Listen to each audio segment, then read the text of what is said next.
नमस्ते दोस्तों, मैं Parul. Down syndrome awareness month October आज से शुरू हो रहा है। अवेयरनेस बहुत बाद में आती है हमारे मन में, जब हम किसी डिफरेंटली एबल्ड पर्सन के नज़दीक आते हैं या वो हमारी फैमिली में एंटर करता है। सबसे पहले बात खुद को संभालने की होती है। सबसे पहले बात जिंदगी के उस बदले हुए नजरिए को, जिंदगी की उस बदली हुई चाल को समझने की होती है। और अवेयरनेस, हम कई बार एक स्पेशल बच्चे के या एडल्ट के पेरेंट होते हुए ये शिकायत करते हैं समाज से, लोगों से, कि उनमें अवेयरनेस नहीं है, वो हमें समझते नहीं हैं। तो क्या ऐसा होता है जिस समाज में हम भी रह रहे हैं, वो भी रह रहे हैं, हम एक साथ हैं और कोई फर्क ही ना पड़े कि वो हमें देख के या हम उन्हें देख के बदल रहे हैं। आज इन्हीं सब बातों पर बात करने के लिए मेरे साथ मेरे कुछ दोस्त हैं। मैं इनवाइट करना चाहती हूँ डॉक्टर प्रियंका जैन को। मैं उन्हें स्क्रीन पर ले रही हूँ। नमस्ते डॉक्टर प्रियंका, बहुत बहुत शुक्रिया आपका यहाँ आने के लिए और अपना टाइम निकालने के लिए। तो डॉक्टर प्रियंका जो है, मुझे नहीं पहले इससे पता वो कितना जानती थी सब चीज़ के बारे में, लेकिन मेरी बेटी चांदनी के साथ जब से मैं इनके नेबरहुड में रही, मेरी लाइफ बहुत बदली है। मैंने बहुत सारी चीज़ों को अलग तरीके से देखा है, मैंने बहुत कुछ इनसे सीखा है, मेरी बेटी ने भी शायद बहुत कुछ इनसे सीखा होगा। तो आज इनसे जानेंगे कि इनकी ज़िंदगी में क्या कोई चेंज आए हमारे और चांदनी की इनकी ज़िंदगी में आने से। क्या सच में समाज में अवेयरनेस फैलती है? क्या अवेयरनेस फैलानी चाहिए? क्या हमारा सेकंड स्टेप स्पेशल पेरेंट्स का मैं यही कहती हूँ कि वो जब समझ आते हैं तो उसके बाद उनको समझ में आता है कि हम जब ऐसे थे तो कैसे थे। तो इस बात पर पेरेंट्स का पॉइंट ऑफ व्यू क्या रहता है, इसके लिए मैं आज मेरे एक बहुत खास दोस्त मेरे साथ हैं, रंजन शर्मा जी, जो बहुत ही अच्छे फोटोग्राफर हैं, इन्फ्लुएंसर हैं। एंड आपको बहुत जी नमस्ते रंजन जी, स्वागत है आपका। तो मेरा आप दोनों से ही सवाल है, और मेरा सवाल आपसे एज ए पेरेंट है रंजन जी, और डॉक्टर प्रियंका आपसे एज ए पर्सन है सोसाइटी की तरफ से मैं आपसे जवाब चाहती हूँ कि जब एक स्पेशल बच्चा हमारी ज़िंदगी में आता है किसी भी तरीके से, वो एज ए पेरेंट आता है, वो एज ए हमारे कोई दोस्त बन के या कोई आता है, तो क्या हमारी ज़िंदगी बदलती है और हमारे क्या पहले के चेंज होते हैं, क्या चेंज होते हैं, क्या आपकी ज़िंदगी में चेंज आए, वो मैं जानना चाहूँगी आपसे। पारुल जी, बहुत बहुत धन्यवाद मुझे बुलाने के लिए। ये मेरे को मेरे दिल से जुड़ा हुआ एक वो है जो आपने छेड़ा है, क्योंकि चांदनी मेरी जिंदगी में सचमुच चांदनी की तरह आई है। मेरी आपसे मुलाकात चांदनी के थ्रू हुई है, चांदनी से मुलाकात पारुल के थ्रू नहीं हुई। चांदनी को मैं अपने घर ले आई और पारुल दंदनाती हुई गुस्से में मेरे घर में पहुंच गई कि तुम यहाँ क्या कर रही हो। हाँ, मुझे याद है। वो इतना गुस्सा थी, उन्होंने मेरी तरफ देखा भी नहीं है। मैंने कहा यार बहुत स्नॉब महिला है ये, और हमारी तरफ देखना भी नहीं चाहती है। और अगर हम चांदनी को कुछ कह रहे हैं तो इन्हें बहुत वो आ रहा है। तो चांदनी सचमुच मेरे चांदनी की तरह आई। और चांदनी से पहले सच में, चाहे मैं एज अ डॉक्टर हमने 5.5 साल पढ़ाई की है, पर समझ असल में सच्चाई ये है कि हम कुछ नहीं जानते। और खासकर special ability, disability, intellectual empowerment, ये बहुत ही अजनबी शब्द हैं डॉक्टर्स के लिए भी। तो लेमैन की एज अ पर्सन तो आप भूल ही जाइए कि वो इस चीज को समझते भी हैं कि ये कि कुछ क्या होता है। बचपन से हमने भी जब किसी को देखा है कि अगर कोई स्पेशल चाइल्ड है, तो ऐसा नहीं था कि हमारे में कोई रिपल्शन थी, बट हाँ ठीक है, we never understood what this is all about. But Chandni के आने के बाद मेरे को सोचने पे मैं मजबूर हुई कि सच में क्या है। और उसी का नतीजा था कि मैंने अपने सब चेंज करके and I got so much attached with Chandni. बहुत भ्रम भी टूटे मेरे कि भैया पता नहीं मैं क्या कर सकती हूँ और मेडिसिन क्या कर सकती है। तो एक धरातल पे पैर रखना आ गया चांदनी के बाद, और एक बहुत खूबसूरत दुनिया से भी मेरा परिचय हुआ, बहुत खूबसूरत दुनिया से मेरा परिचय हुआ, जिसमें कोई लाग लपेट और दुख का कोई स्थान नहीं है। Everyone is very happy. ये मेरे लिए चेंज था चांदनी से मिलने के बाद। जी, यहाँ पे मैं जानना चाहूंगी कि चांदनी से मिलने से पहले क्या आपने इतने करीब से किसी डिफरेंटली एबल्ड पर्सन को देखा था? इतने करीब से? नहीं, मैंने नहीं देखा था। मैंने इतने डिफरेंटली एबल्ड पर्सन को इतने नजदीक से नहीं देखा था। और अगर कोई था भी आसपास तो हमारा जो एक माहौल था सोसाइटी का, उसमें एक डर और एक अफवाह की बहुत एक फीलिंग है कि दूर रहना है। बिल्कुल। ये एक बहुत बड़ा जो है वो मैंने याद है मुझे बचपन में कि दूर रहना, डरना, वो मुझे लगा कि यार मतलब क्या चल रहा है। सुन रहे हैं रंजन जी, दूर रहना और डरना, बिल्कुल मतलब वो बिल्कुल, मैं बिल्कुल सच बोलती हूँ, वो अंदर है, बिल्कुल है। वो बहुत अच्छी बात है, आप इतनी ईमानदारी से बात कर रही हैं। मैं वही जानना चाह रही थी कि उससे पहले डिफरेंटली एबल्ड पर्सन्स के लिए आपके क्या थॉट्स थे, एंड आप कह रही हैं कि एक पहला ये था कि डरना। मतलब मेरे अंदर नहीं, पर हाँ मेरे आसपास का जो समाज था वो मुझको, जब मेरे में डाला गया था कि भाई दूर रहो।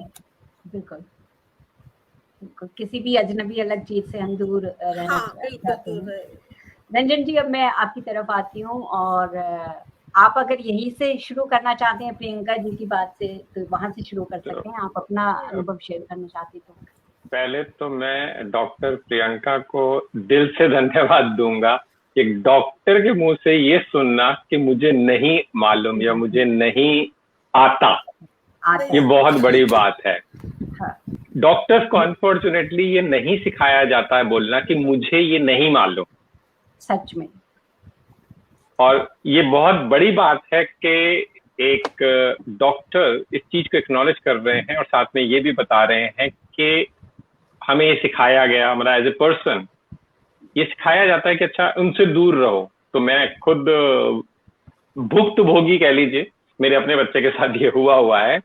साथ में जो हमारे रहते हैं उनसे हमारा कोई बोलचाल नहीं है। विलीना उनके बच्चे को गोदी में उठाना चाहती थी, छोटा बच्चा है, मतलब हमारे सारे बच्चों को छोटे बच्चे बहुत अच्छे लगते हैं, तो बाय डिफॉल्ट विलीना उनके बच्चों को गोदी में उठाना चाहती थी, और वो नहीं एकदम उठा के उसको अंदर ले जाती थी। तो वो अपने बच्चों को आज तक आई थिंक 4-4.5 साल होने को है, वो अपने बच्चों को अगर बाहर खेलने आंगन में देती हैं, साथ में खुद खड़ी रहेंगी, कहीं उसके साथ ना जाए। अब बच्चा तो बच्चा होता है, विलीना उसके बच्चे से बात करती थी और बच्चा उससे बात करने की कोशिश करता था, वो खेलने की कोशिश करता था। तो उसका आज भी एटीट्यूड यही है। हमने बहुत समझाने की कोशिश करी कि कोई डाउन सिंड्रोम ऐसी छुआछूत की बीमारी नहीं है कि आपके बच्चे को हो जाए, लेकिन दिमाग तो दिमाग है ना, तो सबको मतलब हम बोल सकते हैं, लेकिन उनकी समझ शायद अटकी हुई है कहीं पे, वो आज भी वैसे करती है, तो परफेक्टली फाइन। इसी कॉलोनी में जहाँ पे हम रहते हैं, हमारे घर में आने वाले लोगों की और विलीना जिनके घर में जाती है, इतने सौयों लोग हैं, लेकिन ठीक पड़ोस वालों के साथ ये दिक्कत है। तो ये एक मन की भावना है कि उनके मन में है ऐसा कि भाई मेरे बच्चे को कहीं कुछ ना हो जाए। अगर है तो है, हमें मतलब एक्चुअली आज हमें उन पे दया आती है, तरस आता है कि भाई उनकी सोच ऐसी है, बट हमें कोई दुख नहीं होता। हमने समझाने की कोशिश करी, लेकिन वो नहीं समझे। अगर नहीं समझे तो कोई बात नहीं, उनको ये उनके हस्बैंड को समझाया, उनके हस्बैंड समझते हैं। वो कहते हैं कि मतलब वो तो एकदम नॉर्मल की तरह बात करती है, सब कुछ करती है, तो पता नहीं क्यों ऐसा है। अब वो है तो है, हमने अपनी तरफ से कोशिश करी, नहीं समझ में आया। जबकि इसी कॉलोनी में जहाँ पे हम रहते हैं, विलीना अभी भी गई हुई है, अपनी मम्मी के साथ गई हुई है शॉपिंग करने के लिए, फिर मंदिर जाएगी, फिर वहां से होते हुए 1-2 फैमिलीज के घर में घूम के सबको नमस्कार करती हुई तब वापस घर पे आएगी। उसका दिनचर्या तो ये है, एंड वो वेरी सोशल है। सोशल होने के बावजूद भी पड़ोस में ये होता है। तो हमारा समाज जो है एक्चुअल में इंक्लूसिव नहीं है। ये एक फैक्ट है कि हम बाय डिफॉल्ट आई थिंक बचपन से ही कहीं ना कहीं बच्चे ये सीख जाते हैं कि नहीं उसके साथ नहीं खेलना, वो अलग है।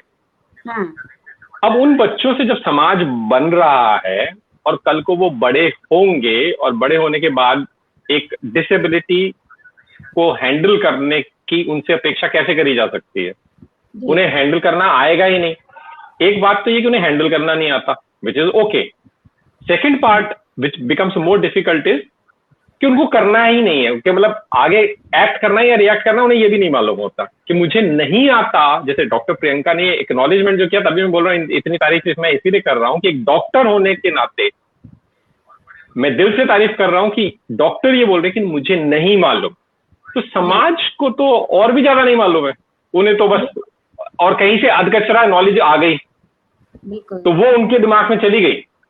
लेकिन जो काम की नॉलेज अगर दी जाए कि भाई डाउन सिंड्रोम कोई बीमारी नहीं है, डाउन सिंड्रोम से आपके बच्चे को डाउन सिंड्रोम नहीं होने वाला, कोई भी डिसेबिलिटी।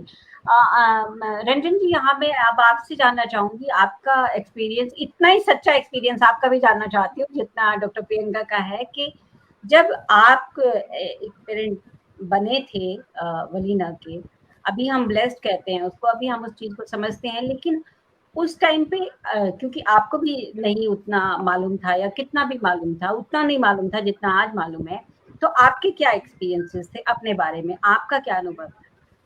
अच्छा, मेरे केस में थोड़ा सा बिल्कुल भाग्यवान रहा हूँ कि मैं बचपन से जिस घर में पला बड़ा वहां पे डेफ एंड डम बच्चा पला बड़ा।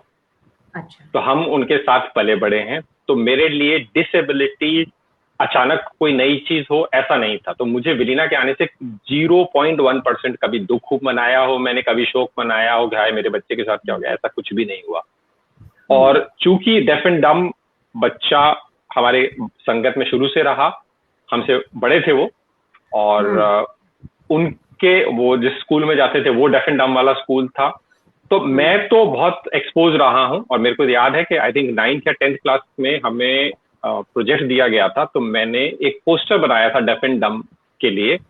और उस जमाने में जब मैं फोटोग्राफर नहीं था तब मैंने कान शूट किया था, सिर्फ इतना सा कान शूट किया था, उसकी फोटो टांगी थी, ये लिख के सुनना सीखिए, आप उनसे भी बहुत कुछ सीख सकते हैं जो बोलना ही नहीं जानते। ये मेरे दिल का एहसास था कि मैंने एक्चुअली उन डेफ एंड डम बच्चों के साथ रह के बहुत कुछ सीखा। विलीना जब हुई तो विलीना सोशलाइज तो नहीं करती थी, जब छोटी थी, हम दिल्ली में रहते थे, तो हमारे ठीक सामने वाले घर में एक छोटी सी लड़की रहती थी और उसकी मम्मी उसको घर से बाहर नहीं निकलने देती थी।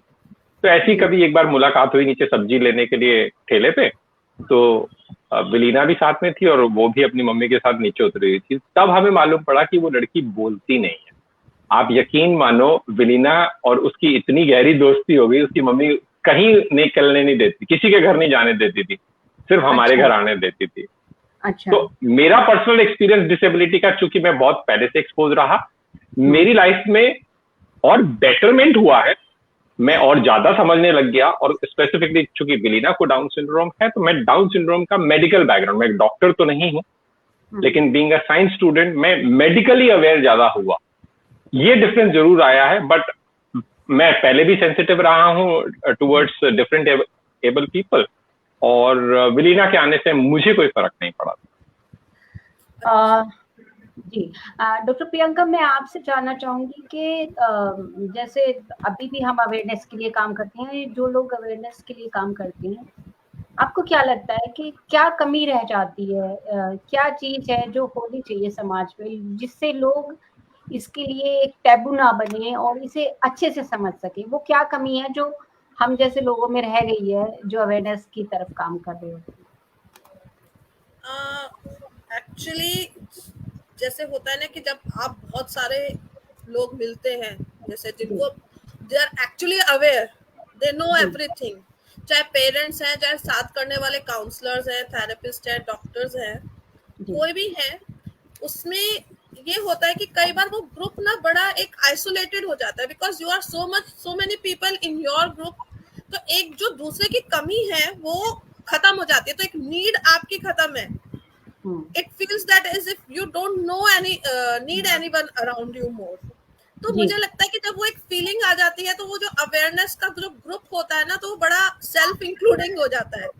मुझे ये लगता है कि नए नए लोगों को लाना किसी ना किसी बहाने से, और जिनके अपने स्पेशल बच्चे नहीं हैं उनका इंक्लूजन वो ज्यादा जरूरी है कि रादर हम अपने एक ग्रुप में बस सिमट के रह जाएं। और सबसे बड़ी इंपॉर्टेंट बात जो ये है वो यही है कि स्कूल्स में at the level of teenage, मैं कहती हूँ चलिए आप छोटे बच्चों, टीनेज भी मैंने वो कह दिया, मैं कहती हूँ छोटे बच्चों को आप 3rd 4th 5th क्लास से जो आप लाइफ स्किल्स डालते हैं उसमें पिटी मत डालिए, सिंपैथी मत डालिए, उसमें एम्पैथी जो वर्ड है ना वो फर्स्ट वर्ड होना चाहिए जो बच्चा सीखे। तो ये मैं चाहती हूँ कि करिकुलम का पार्ट होना चाहिए, एक लाइफ स्किल का पार्ट होना चाहिए, हमारे एजुकेशन का करिकुलम होना चाहिए। तो फिर वो इंक्लूसिव अपने आप होगा, जो पीढ़ी निकलेगी वो डाउन सिंड्रोम क्या हर चीज को इंक्लूड करने के लिए सक्षम होगी।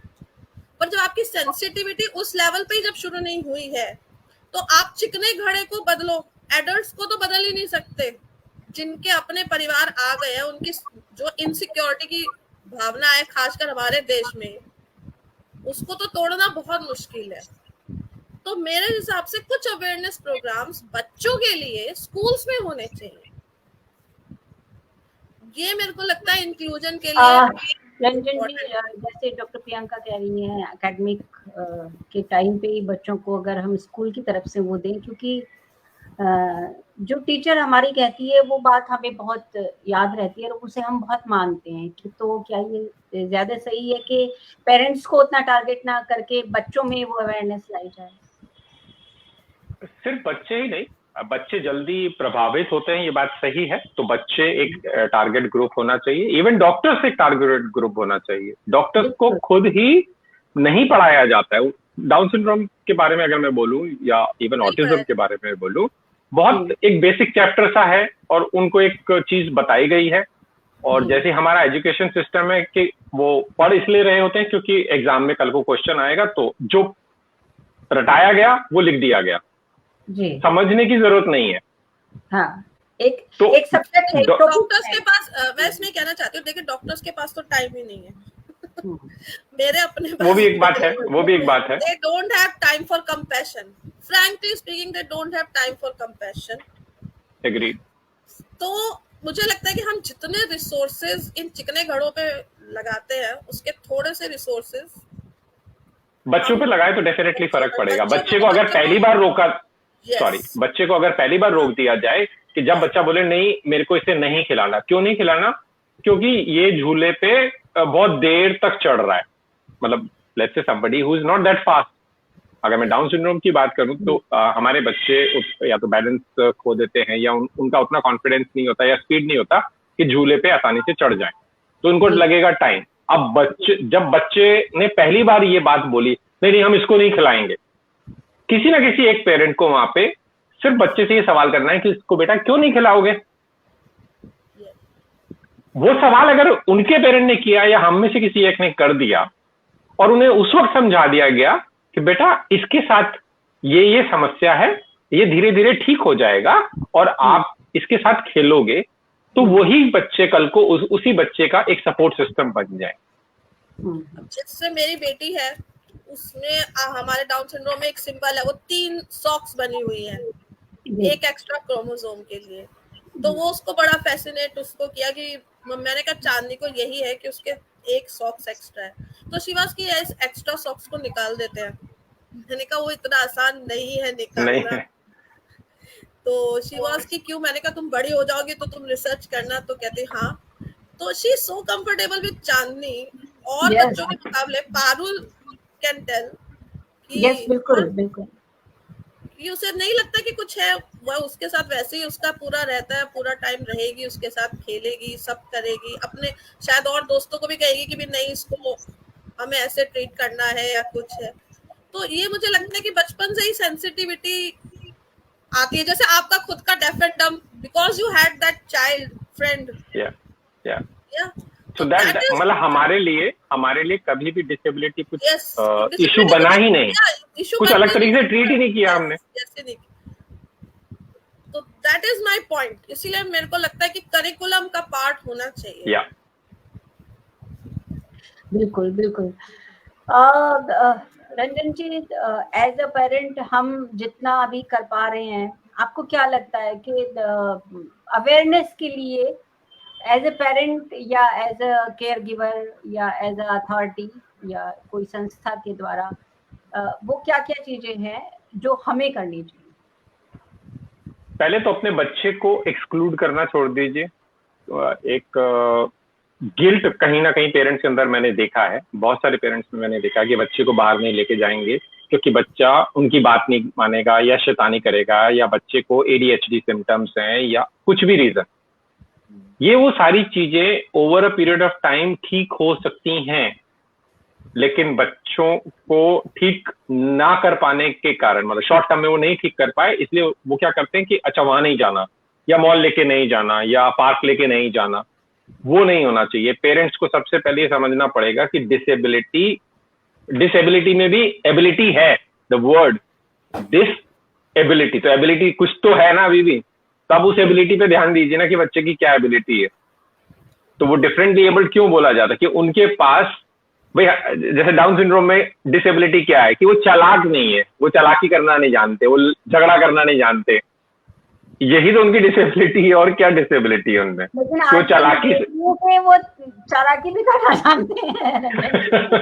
नहीं, तो वो देख के सीख सकते हैं। तो अगर उन्होंने किसी को चालाकी करते देखा तो वो भी सीख सकते हैं। ये बात सही कह रहे हैं आप कि चालाकी आ जाती है अगर उनको कुछ देखने को मिल जाए। तो पेरेंट्स को एक्सक्लूजन नहीं करना चाहिए, पेरेंट्स को खुद बाहर निकलना चाहिए, उनको पब्लिक एरिया में लेके जाएं, और जब उनसे कोई पूछे आपके बच्चे को कोई प्रॉब्लम है, वो एक अपॉर्चुनिटी होती है, बजाय इस बात के बुरा मानने के। आपके पास वही टाइम है जहां आप उस पेरेंट के साथ इंटरेक्ट करने का एक मौका मिला है कि नहीं बच्चे, इसको कोई प्रॉब्लम नहीं है, इस बच्चे में चालाकी नहीं है, इस बच्चे को जोर से गुस्सा नहीं आता, या इस बच्चे को मारना नहीं आता, या झगड़ा करना नहीं आता। अब वो बोलेगा अच्छा नहीं, मेरे को तो देख के कुछ प्रॉब्लम लग रही थी, और या तो टॉपिक ही बदल गया। जब वो टॉपिक बदल लिया और अगर उतना उसने सुन लिया, तब आप आइए उसके मेडिकल पार्ट पे कि भाई बच्चे का ये इश्यू है। उसको आप बड़े सहज तरीके से समझा सकते हैं कि हमारे सबके पास इतने पेयर ऑफ क्रोमोसोम होते हैं, इन बच्चों में एक क्रोमोसोम टूट के जुड़ जाता है, तो वो जो पेयर है वो 21st पेयर 3 में कन्वर्ट हो जाता है, जिस वजह से इन बच्चों का मेडिकल इशू क्रिएट हो जाते हैं, मेटाबॉलिज्म गड़बड़ा जाता है। वो उसके लिए तो बहुत सारी चीजें हैं जो मैं बता सकता हूँ, अभी नहीं बताऊंगा, लंबी लिस्ट होती है। बट जब आप स्वाभाविक तरीके से बात करते हैं तो उस पेरेंट को भी लगता है कि अच्छा, और आप यकीन मान लो हमारे बच्चे अटेंशन बाय डिफॉल्ट पा रहे होते हैं, एक अपनी लुक्स के कारण, दूसरा उनका बिहेवियर जनरली ऐसा होता है कि वो ज्यादा सोशल होते हैं या ज्यादा सोशल होने की कोशिश करते हैं। लाइक से वो हक करने की कोशिश करेंगे। कुछ पेरेंट्स को नहीं पसंद आएगा कि भाई मेरा बच्चा को नहीं टच करना है, जैसे हमारे साथ वालों का है, तो उनका यही तो प्रॉब्लम था कि बेलिना उनके बच्चे को हक करती थी, गोदी में उठाना चाहती थी। कितनी प्यारी बात है एक्चुअल में तो देखा जाए, लेकिन उनको इसी से प्रॉब्लम है कि नहीं मेरे बच्चे को क्यों गोदी में उठा रहे हैं। तो हमने उनका बुरा, आज एग्जाम्पल मांगा गया तो मैंने एग्जाम्पल दे दिया क्योंकि बिल्कुल पड़ोस में, लेकिन हमें कोई प्रॉब्लम नहीं है, उनको हमसे प्रॉब्लम है, ये उनकी प्रॉब्लम है, ये हमारी प्रॉब्लम नहीं है एक्चुअल में। और हमारे साथ ज्योति जुड़ी हुई है, सविता जुड़ी हुई है और रेखा माँ जुड़ी हुई है। रेखा माँ सही कह रही है कि बिल्कुल दूसरी स्ट्रेंथ पे फोकस करना चाहिए, बिल्कुल सही बात है। और जैसा अभी डॉक्टर प्रियंका ने शेयर किया कि मेरी बेटी उनके घर में चली गई थी और वो उसको लेने के लिए मैं वहां पहुंची, तो आप भी गुस्से में गई थी, आप भी गुस्से में ही गई थी, जैसे बता रही हैं कि बड़े गुस्से में आई थी। जैसे ये हमसे डरे हुए हैं, समाज वाले हमसे डरे हुए हैं, ऐसे हम भी डरे हुए थे, हम भी इनसे बहुत डर गए थे उस सब के बाद रंजन जी, कि हम शायद अलग हो गए हैं और इनकी जिंदगी में हमें दखल नहीं देना है, हम काइंड ऑफ अछूत हैं। तो वहाँ वो उन्हें परेशानी ना हो, और वो परेशानी, वो लिमिट अगर हमारा बच्चा क्रॉस कर रहा है तो हमें लगता है अब गड़बड़ हो तो जाएगी। मैंने पारुल को बदलते हुए देखा है, मैंने इवॉल्व होते हुए देखा है, और मैंने ये रेखा माँ के साथ भी शेयर किया था कि मेरी बेटी अगर पड़ोसियों का दरवाजा खुला होता है वहां चली जाती है, मुझे बुरा लगता है। तो देन रेखा माँ ने मुझे बोला और उससे मुझे बहुत चेंज हुआ कि उन्होंने बोला तो वो ना बने तुम्हारे पड़ोसी, ये उनकी प्रॉब्लम है, तुम्हारी प्रॉब्लम नहीं है, ये उनकी प्रॉब्लम है, ये उनकी प्रॉब्लम है और वो तुम्हारे पड़ोसी क्यों है, ये आप चेंज नहीं कर सकते हो। जिसमें मैं आपको एक example, person to person vary करता है। अभी बड़ा ताजा एग्जाम्पल देता हूँ। बिलीना को नॉर्मली तो हम अकेला छोड़ते नहीं है, किसी काम से हम दोनों बाहर गए हुए थे, मैं बाहर था, सुष्मिता को भी जाना पड़ा, और छोटी वाली वैसे तो उसके साथ में थी, लेकिन उसकी फ्रेंड्स आ गई बुलाने के लिए कि हम खेलने के लिए आए हैं, और तो उसने बोला बिलीना आप भी हमारे साथ चलो। नॉर्मली बिलीना चली जाती है, बट पता नहीं उस दिन क्या हुआ कि बिलीना घर में ही बैठना चाहती थी, नहीं गई, तो वो उसको छोड़ के चली गई कि मैं नीचे जा रही हूँ और तुमको अगर आना है तो तुम नीचे आ जाना। बड़ी सहज बात है ये, मतलब बड़ा अलग तरह का वाक्य है हुआ, ये नॉर्मली ऐसा होता ही नहीं है जी। तो मैं गया हुआ था दिल्ली, अब मेरे पास अचानक फोन आता है। किसका फोन आता है? उसी फैमिली का। उस फैमिली में हस्बैंड को कोई प्रॉब्लम नहीं है, वाइफ को प्रॉब्लम है, जो खेलने नहीं देती अपने बच्चों के साथ। उनके पास फोन आया कि आपकी डॉटर ना 10th फ्लोर पे उनके घर बैठी हुई है और दरवाजा खुला हुआ है। मुझे समझ में नहीं आया कि क्या हुआ अचानक। मैंने फटाफट वाइफ को फोन किया कि ऐसे ऐसे हुआ है, तो वो फटाफट भागी आई कि अरे ऐसा क्या होगा। बाद में जब मैं घर में आया रात को तो मुझे मालूम पड़ा हुआ क्या है। हुआ ये कि बिलीना को अकेले रहना आदत नहीं है या पसंद नहीं है, उसको पसंद नहीं है बेसिकली। तो अगर हम छोड़ के भी जाते हैं उसको अकेले तो बोल के जाते हैं कि 20 मिनट्स में हम वापस आ जाएंगे, तब तक उतनी देर तक तो वो रह लेती है, कोई प्रॉब्लम नहीं होती है। यहाँ हो गया करीबन आई थिंक 45 मिनट्स हो गए थे, तो वो घर का दरवाजा खोल के ऊपर 10th फ्लोर वालों के घर में जाके बेल बजा के उनके घर में आराम से बैठी हुई है, उसे कोई प्रॉब्लम नहीं है। हम थोड़े से पैनिक जरूर हो गए कि कहाँ चली गई। We live in a very safe society. ऐसे बचपन में कई बार हो चुका है कि बिना किसी के भी घर में जाके, जैसे चांदनी चली गई उनके घर में, हमारे बच्चों की एक खास आदत ये है कि वो इतने प्यारे होते हैं, किसी के जाके दबा देंगे और वो इतने प्यारे होते हैं, उनको घर में कोई बिठा भी लेगा और आराम से खाना भी खिलाएगा और सुला भी देगा। प्रॉब्लम पेरेंट्स को हो जाती है कि अरे मेरा बच्चा कहाँ चला गया। लिफ्ट खुलते ही वो गोली की तरह भागते हैं अपने घर की बजाय कि जब तक मम्मी लॉक खोले तब तक मैं 2-3 घंटे। तो उसका रीजन ये है कि उनको सोशलाइजेशन पसंद है, बाय डिफॉल्ट उनकी नेचर सोशल है।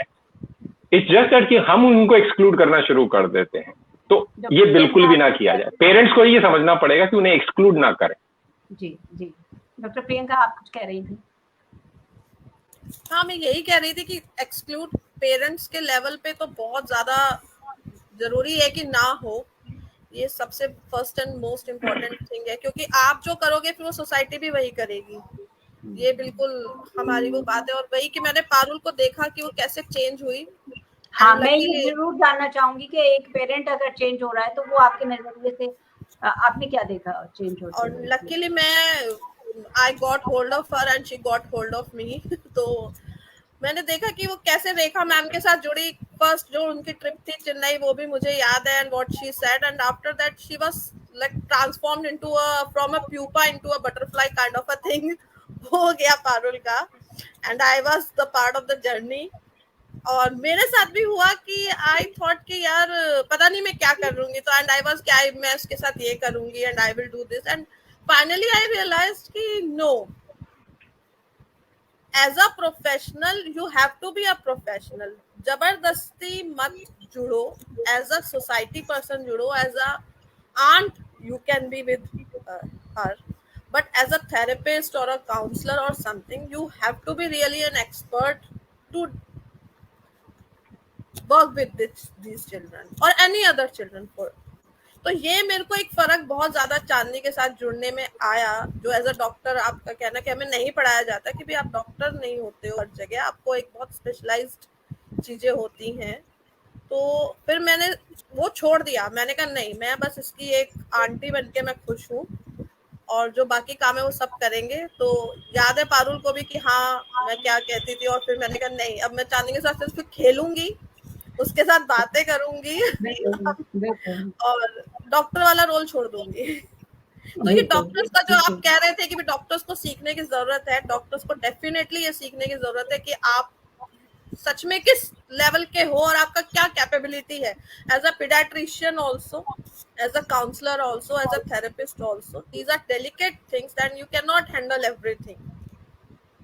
डॉक्टर प्रियंका, हमारा फेडरेशन में भी, Down syndrome federation of India में भी यही कंसर्न रहता है सबसे ज्यादा, डॉक्टर्स की जो आपने बात की है उसमें डॉक्टर्स को अवेयर करने की या उन्हें चेंज करने के लिए जो रंजन बोल रहे हैं, वो इसलिए कह रहे हैं कि जब ये न्यूज पेरेंट्स को दी जाती है, वो बहुत ही वल्नरेबल सिचुएशन होती है एक मदर के लिए, तो क्योंकि वो खुद ही बेड में होती है, और जिस टाइम पे ये न्यूज और जिस तरीके से दी जाती है, तो वो अगर थोड़ी सी सॉफ्ट हो जाए, वो अगर थोड़ी सी, क्योंकि उस टाइम डॉक्टर के अलावा और कोई सहारा आपका है नहीं, तो वहां अगर थोड़ी सी सॉफ्टनेस आ जाए तो उनकी जर्नी का जो स्टार्ट है वो थोड़ा स्मूथ हो सकता है। ये बाहर तो आप देखो फॉरेन कंट्रीज में तो ये भी एक पूरा एक special field they have created कि अगर ऐसा कुछ होता है तो आप ऐसे ब्रेक नहीं करते, and there special people who come to you and talk to the. India में हमारे नहीं है ये, बट हाँ ये होना चाहिए, 100% होना चाहिए. बट वही है कि टाइम किसके पास है? when there are 100 deliveries they don't care कि what is going on and with whom it is going on. ये बहुत बड़ा हमारा मेंटल ब्लॉक डॉक्टर्स के फैकल्टी लेवल पे भी है कि ये हमारा काम नहीं है, और किसका काम है ये कोई नहीं समझना चाहता है. और फिर सपोर्ट सिस्टम किसी के पास नहीं है, सपोर्ट सिस्टम की अवेयरनेस डॉक्टर्स के पास भी नहीं है. अगर एक सपोर्ट सिस्टम की अवेयरनेस डॉक्टर्स के पास हो तो वो 10 को बता सकता है, जब डॉक्टर्स को ही नहीं पता कि सपोर्ट सिस्टम कहाँ से कैसे इस पेरेंट को हम दिला सकते हैं, तो फिर वो आगे कैसे बढ़ाएगा. तो रंजन जी जो कह रहे थे कि डॉक्टर्स की अवेयरनेस इसमें भी होनी चाहिए कि they should all have that support system का पूरा एक इंफॉर्मेशन उनके पास भी होना चाहिए.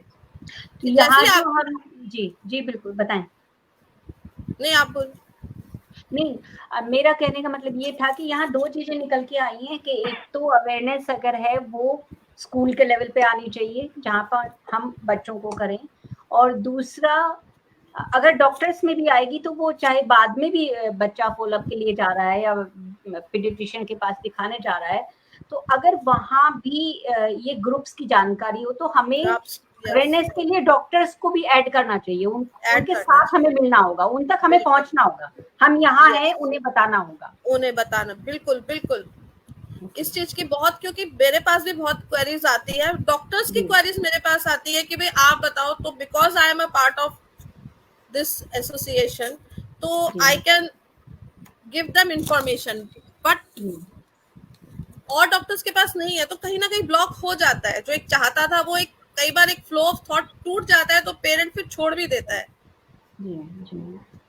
तो फ्लो ऑफ थॉट सही बात ये आप कह रही हैं. और मुझे चांदनी के स्कूल के, जिस स्कूल में चांदनी 4 साल गई है दिल्ली में, मंडी हाउस, उसके बारे में उसके आंखों के डॉक्टर से मालूम पड़ा था. उसके आंखों के डॉक्टर थे, वहां दिखाने गए तो उन्होंने बोला कि मेरी बेटी ऐसा कोई स्कूल जानती है, आप अपने बच्चे को वहां भी ले जा सकते हैं. तो क्या हमें कोई ऐसा तैयार करना चाहिए रंजन जिसमें हम डॉक्टर्स को ये अपना कुछ डाटा दें या कुछ इस तरीके से अपनी जानकारी दें कि आप प्लीज हमें एटलीस्ट कनेक्ट कर दें? अब तो पेरेंट्स कई डॉक्टर्स तक पहुंच चुके हैं और डॉक्टर्स हमारे ग्रुप को रेफर करते रहते हैं. तो बहुत सारे नए पेरेंट्स जो आ रहे हैं वो डॉक्टर अमिता के रेफरेंस से आते हैं. ऐसे और भी पेरेंट्स हैं, कहीं ना कहीं डॉक्टर्स अब अवेयर होने लगे हैं. तो डॉक्टर अमिता हैं, अमिता सिंगल, जिन्होंने definitely awareness among that community create करी है कि भाई आप अगर हैंडल नहीं कर सकते तो एक्नॉलेज करिए कि you do not know, give them the news, that's one option, और don't immediately break the news, let them connect with the parents association.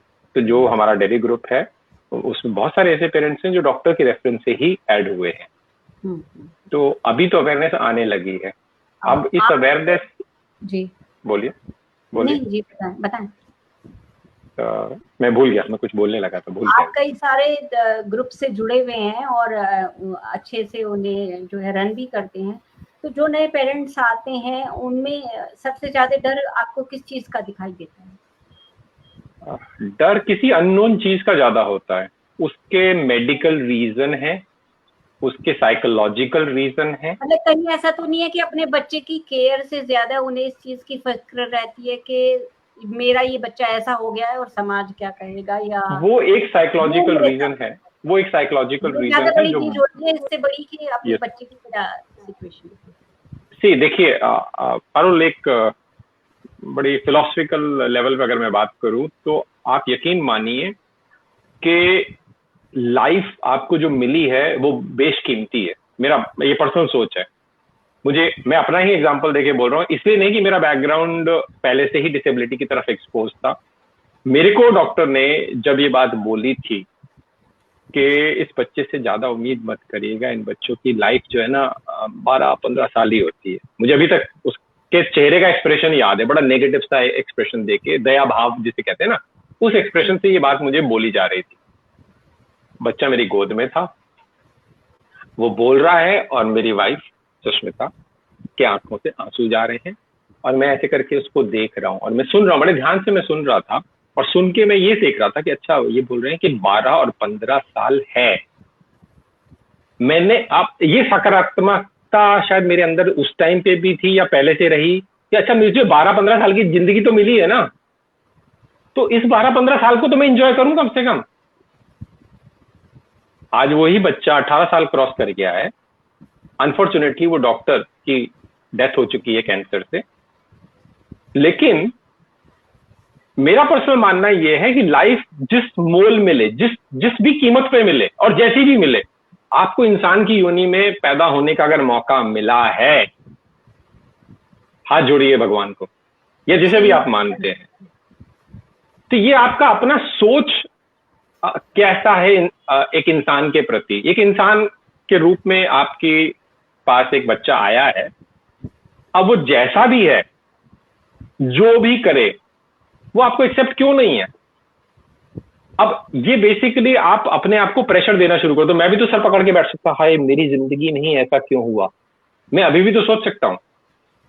बड़े ओपनली मैंने ये बात बोली है कि सिर्फ विलीना के आने से मुझे अपना काम चेंज करना पड़ा। मेरी पोटेंशियल अर्निंग को मुझे 3 to 4 टाइम्स कम करना पड़ा। मैं उससे ज्यादा कमा सकता था। आप अगर आज मेरे से पूछो कि उतना पैसा कमा के क्या मैं बच्चे को बेटर कर सकता था, my answer is no. I openly challenge कि मैं अनलिमिटेड पैसा देता हूं इस बच्चे के लिए, इस बच्चे की लाइफ को अपसाइड डाउन करके दिखा दे कोई, मेरे को नहीं कर सकता। उसके लिए आपको समझ चाहिए होगी। वो समझ मेरे को ओवर द टाइम आती चली गई। उस समझ का इस्तेमाल मैंने उस बच्चे की बेहतरी के लिए किया। अगर मैं सोचता कि बेस्ट ऑफ द हॉस्पिटल में ले जाके इसका इलाज करा दूं, तो इलाज किस चीज का करा दूं, कोई डाउन सिंड्रोम बीमारी थोड़ी ना है। तो वो तो होने वाला नहीं था पैसे से। तो मुझे कोई गम नहीं है कि मैंने पैसा कम कमाया, क्योंकि मेरे पास एक स्पेशल नीड चाइल्ड था। 0.1% गम नहीं है मेरे को इस बात का। मैं आज भी कमा सकता हूं, लेकिन उतना कमाने के लिए मुझे जो काम करना पड़ेगा, उससे मेरा बच्चा अगर अफेक्ट होता है तो मुझे उस रास्ते नहीं जाना।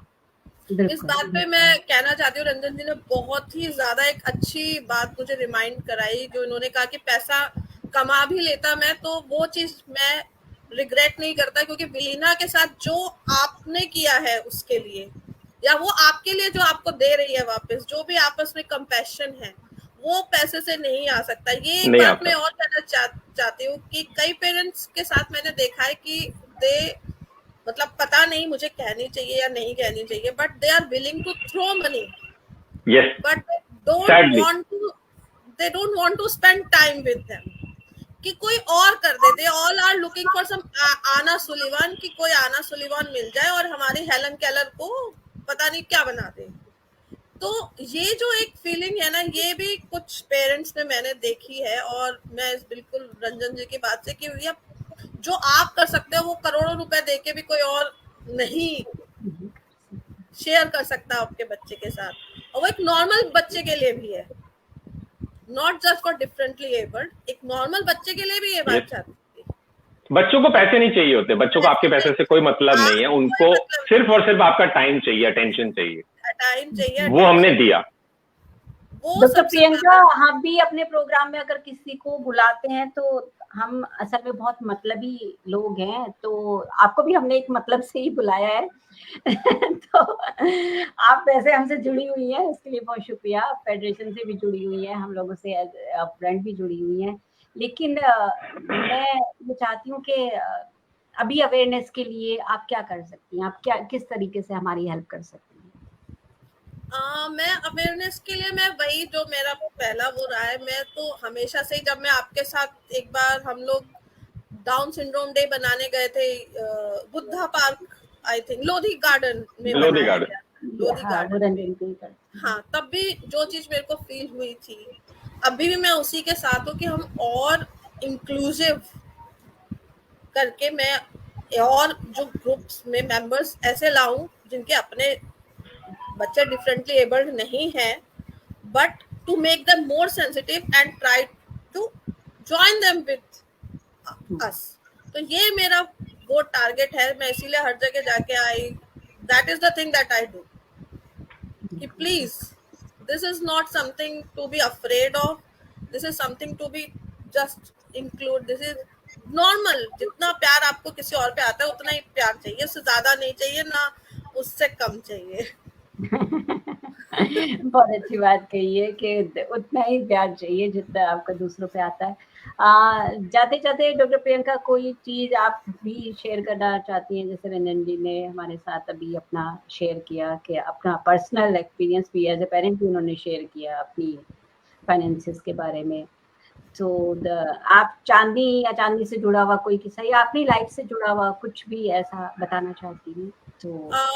मुझे याद है कि मेरे फादर को मोटर न्यूरॉन डिजीज डायग्नोसिस हुआ था, जी और वो बहुत ही डिवास्टेटिंग डिजीज है। वो एक जी तरह की एडल्ट डिसेबिलिटी आप मान लीजिए कि he was slowly becoming a vegetable, बिल्कुल मूव नहीं कर सकते थे। तो जब वो न्यूज मेरे को ब्रेक हुई एंड आई गॉट डॉन्ड, तो उस वक्त चांदनी मेरे साथ ही थी, मेरे पास, मेरे घर में, एंड आई वाज क्राइंग। और चांदनी जो है वो आई मेरे पास, आंटी आप रो रहे हो, आंटी आप रो रहे हो, अब सब ठीक हो जाएगा। And she hugged me and I can seriously feel that touch till now. And I just कि यार, मतलब शी कुड फील माई कि आंटी परेशान है, आंटी अब परेशान हो, अब दुखी हो आंटी, सब ठीक हो जाएगा। And she hugged me so much and I hugged her and we were like this for 5 minutes and it was so comforting to me. मैंने कहा यार कुछ भी, मतलब मेरे को रियलाइज हुआ कि यार ये मुझे बच्चा जो है सच में मेरी जिंदगी की चांदनी है, और मैं सच कह रही हूँ ये बात। तो आई कैन यही नेवर डिसेबिलिटी है, यही डिसेबिलिटी हमारे बच्चों की है। तो हर पेरेंट जो इस वक्त फॉरगेट। सुन रहे हो, उनको मैं क्लियर एक इंडिकेशन दे रहा हूं। कोई पूछे कि आपके बच्चे को कोई प्रॉब्लम है, हाँ जी ये प्रॉब्लम है, तभी एग्जाम्पल दीजिएगा कि हमारे बच्चे ऐसे हैं जी, इनमें बहुत दया भाव है, ये आपके दर्द को समझते हैं, लेकिन ये इनकी डिसेबिलिटी है, तब आप ये जवाब दीजिएगा। और जब मेरी खुद की बेटी को कुछ एक प्रॉब्लम है, उसमें उसको मस्कुलर प्रॉब्लम है, एंड मेरे को तो चांदनी और पारुल से I got that all the that preparation for me कि just I can handle anything, कुछ भी, कुछ नहीं होता। तो चांदनी से सब कुछ, मेरा मेरा तो पूरा जिंदगी उसी से बदल गया। हाँ, थैंक यू इतनी इतनी दूर से हमें ज्वाइन करने के लिए, इतनी हांगकांग से हमें ज्वाइन कर रही है। शुक्रिया। अभी लेकिन हमारे जाने का लगभग टाइम हो गया है, तो ये जो हमारा सेशन है ये मैं यूट्यूब पे बहुत जल्द कल सुबह तक अवेलेबल करा दूंगी। तो हमारे जो दोस्त, क्योंकि कुछ टेक्निकल चीज़ों की वजह से मैं आज इसे अपने प्लेटफॉर्म, कई सारे प्लेटफॉर्म्स पे, यूट्यूब पे एंड अपने फेसबुक अकाउंट पे शेयर नहीं कर पाई हूँ। तो यूट्यूब पर मैं इसको डालूंगी, तो वहाँ से आप लोग शेयर कर सकते हैं। और जितना अवेयरनेस फैलाने वाली चीज़ है, तो वही चीज़ को मान के हम इसे कर सकते हैं। बहुत बहुत शुक्रिया आप दोनों का, बहुत अच्छा लगा आपसे बातें जान के। और जो लास्ट में डॉक्टर प्रियंका ने बात बताई है उसका मुझे पहले नहीं पता था। I really don't know about, मुझे कोई क्लू नहीं था इन सब चीज़ों का। तो मेरे लिए भी बहुत अच्छा एक्सपीरियंस रहा। और रंजन जी, आपके बारे में भी और ज़्यादा जानकर अच्छा लगा। आपको जानकर तो हमेशा ही अच्छा लगता है, आपको सुनना हमेशा अच्छा लगता है। तो 2 बहुत ही खास लोग मेरी ज़िंदगी के आज यहाँ मेरे साथ थे, और डाउन सिंड्रोम अवेयरनेस मंथ की हमने इस तरीके से शुरुआत की है विधिवत रूप से। तो मेरे साथ आप लोग बने रहिएगा। चांदनी सिंह का मोटा चश्मा चांदनी के पेज पर हम आते रहेंगे इसी तरह मंथ में पूरा, और इसी तरीके से और बहुत सारी बातें करते रहेंगे। आप दोनों का बहुत-बहुत शुक्रिया। Thank you.